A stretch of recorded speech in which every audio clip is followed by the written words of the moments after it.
City Growth is a web-based app that lets you see where cities or towns around Australia have been growing in terms of the increase in number of addresses in those areas.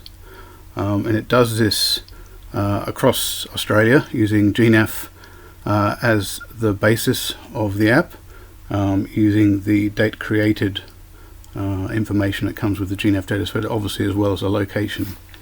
So if we have a look at Melbourne,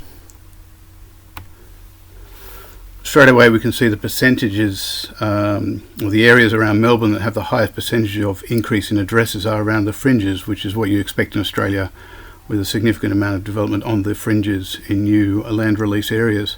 There's also a little bit in the centre of Melbourne as well, as you can see. So there's been almost a doubling of addresses in certain parts around the CBD and Docklands and areas that you would expect if you know Melbourne.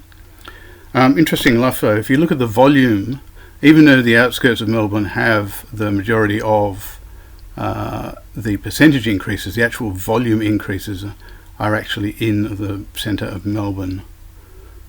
Similarly, if we have a quick look at Perth as well, we can see that most of the addresses are being built, or new properties I should say, are being built, and the addresses being registered in the centre of the city or near the centre of the city. But if you look at the percentage, again it's the fringes that have the highest growth in a percentage sense.